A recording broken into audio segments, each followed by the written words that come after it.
Dragon Dimension X? Play Unmatched Adventures Teenage Mutant Ninja Turtles today from Restoration Games.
These are very interesting, Miss O'Neill.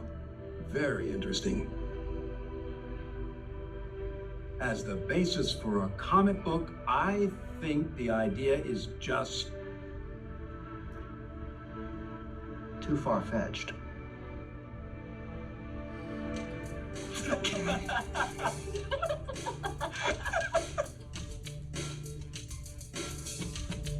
Far-fetched?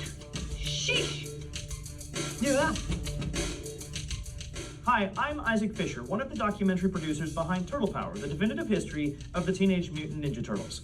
Back in the late 1980s, production began on one of cinema's most beloved independent feature films. It was helmed by the visionary director Steve Barron, who cut his teeth on some of the 1980s most iconic music videos. He brought with him Jim Henson and the Creature Shop, who by bringing the Ninja Turtles to life, changed how movie special effects were made. While collecting materials for our documentaries, we came across what is not only likely the only behind-the-scenes content ever collected for that film, we also found most of the film's dailies. What follows is a very special, first-time ever sneak peek at some of the treasures found in those dailies with commentary by the director, Steve Barron. Hey, 2.5. 494, take 2. Hey, mark 2.5.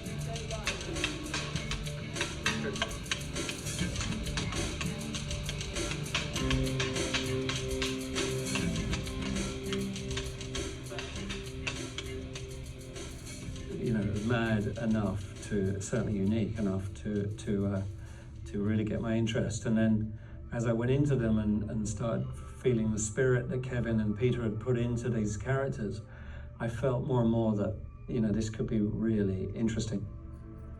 This blew my mind when I first saw this. So you got a crane shot kind of coming up, and the manhole cover starts shaking and blows off here in a minute. But what blows my mind is I'm looking for any dividing line in that pavement. I could just see it, where the set is obviously gonna split the moment the camera pushes in and you don't see the pavement move away. This must have been so technical. Yeah, we did. I think we split it apart as we were going through. It was really a nod to an Orson Welles film, which went through a skylight. And you think, how did they get through the skylight? How did they get beyond it? The set was moved apart. So we genius. We had this, we knew we had this set, and we just had to build it up high, up the roadway, just in that little one piece above it, and do the blowout. Yeah, if there ever was a director's cut, this would be, that blowing the manhole cover would have definitely made the cut. So this is the introduction to Casey Jones, which is really 2 shots. So, but it's directly from the comic book. You remember this? Yeah, totally. That's why. Yeah, loved it in as a character intro. Yeah, that could work in the film. There's no reason it was a either or sort of situation. Yeah. with or without. Yeah, I think we were using that same snorkel camera that we used on the conversation with the rat. And I guess Tetsu's supposed to be tying a bandana to his shoulder. And I guess the theory is that these three guys, one of them is Sam Rockwell, is supposed to get the bandana from him. And she's just gonna, and he like, boom, boom, boom. He obviously comes back now, but it's supposed to show how amazing he is, and you can't Touch him. Yeah. you can't touch him. I don't know how much coverage we got. We probably couldn't actually. I mean, you know, we ran out of time a lot of days of shooting, and to get those extra shots to make a sequence work, you know, because to shoot it all in 7 weeks was like Bonkers. you know, but completely bonkers. You know, when they can't, you know, this is their vision, and to suddenly get there and see it, you can see That's they were blown away by it, and you know, I think they I suppose they could never really imagine how they'd feel in that moment.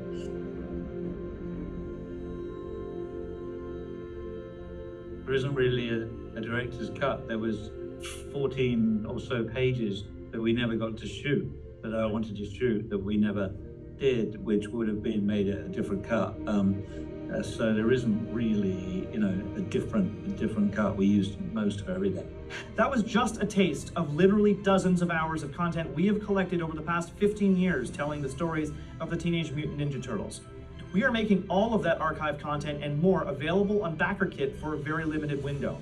On there you will find an over 4-hour documentary picking up where Turtle Power left off, along with a coffee table book and exclusive Playmate-style action figures of Eastman and Laird and an unproduced character from the earliest days at Playmates Toys. Join us on BackerKit before it's too late.